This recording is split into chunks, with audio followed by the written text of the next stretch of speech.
Good morning, dear student. Welcome back to our next business study class. So, in previous video, we have discussed about feature of company. So, today we will continue. Now,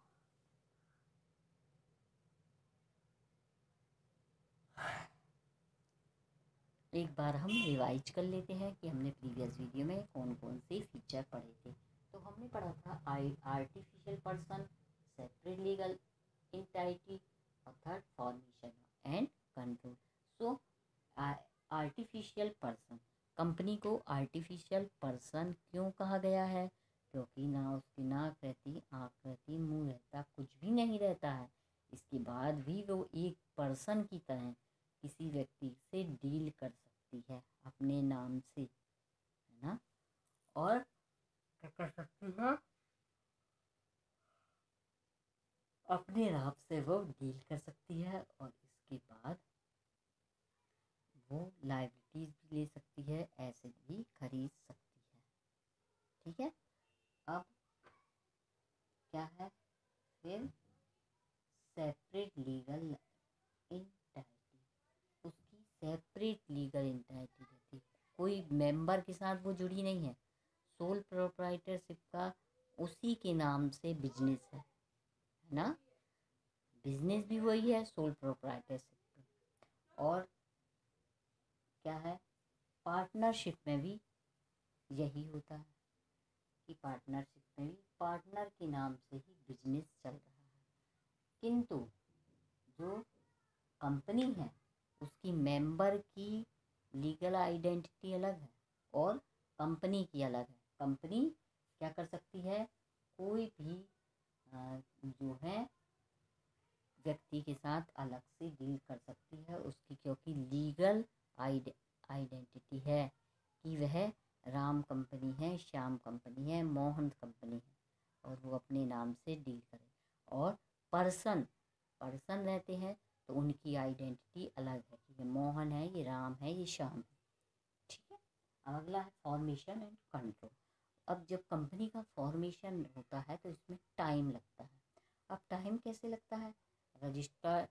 registrar office में जाना पड़ता है और वहाँ पे कई form fill करने पड़ते, कई फॉर्मेलिटी निभाना पड़ती है, फिर उनको सर्टिफिकेट मिलता है।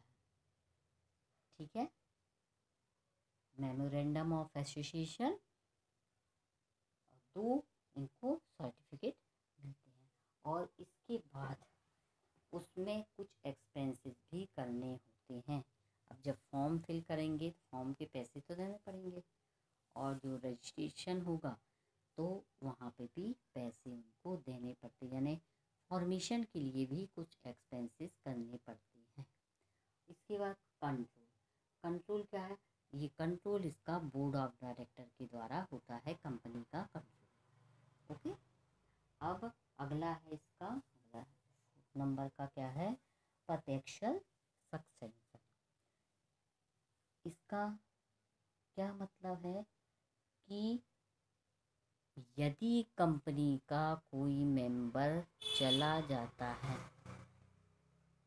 अब देखिए हमने सोल प्रोप्राइटरशिप में क्या पढ़ा था? यदि सोल प्रोप्राइटरशिप की जो डेथ हो जाती है उसका बिजनेस भी बंद हो जाता है, या उसने बिजनेस को बंद कर दिया तो वो उसका बिजनेस बंद हो गया, वो नहीं काम करना चाहता तो बिजनेस बंद।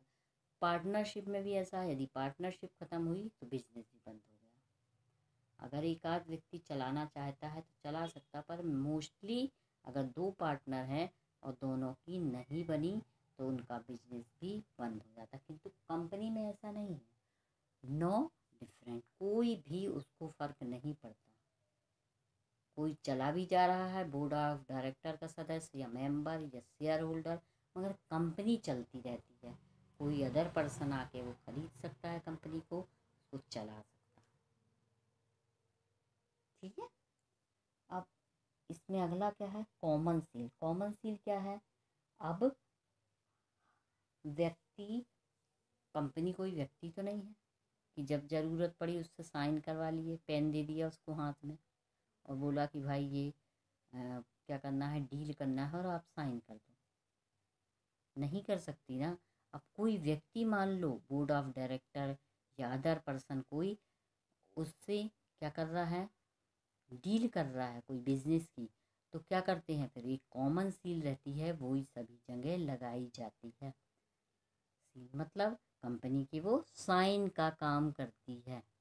वो जो सील है वो कंपनी के साइन का काम करती है। अब लाइबिलिटीज तो नेचर ऑफ लाइबिलिटीज कैसा है, जो सोल प्रोप्राइटरशिप है उसमें आपने पढ़ा होगा कि क्या होता है, उनकी लाइबिलिटीज अनलिमिटेड रहती है। यदि कोई उनके क्रेडिटर हैं, मांगने वाले हैं, और उनके पास उतनी एसेट नहीं है, उतनी कैपिटल नहीं है, उतना कैश नहीं है, तो उनको अपनी प्राइवेट जो कैश रहेगा उसमें से पैसा देना पड़ता है। और पार्टनरशिप में भी यही है कि उनकी लाइबिलिटीज़ अनलिमिटेड रहती है, किंतु कंपनी में ऐसा नहीं है। कंपनी में जो शेयर होल्डर हैं उनके जितने शेयर हैं उसी के अकॉर्डिंग उनकी लाइबिलिटीज़ रहती है। 10,000 के शेयर हैं, 20,000 के, 30,000 के, तो उसी के अकॉर्डिंग उनकी लाइबिलिटीज़ रहेगी। ओके बच्चों, आज की इस वीडियो में बस इतना ही। नेक्स्ट वीडियो में हम आपसे फिर मिलेंगे। तब तक के लिए टेक केयर। आप क्या करिएगा कि इसको रिवाइज करिए।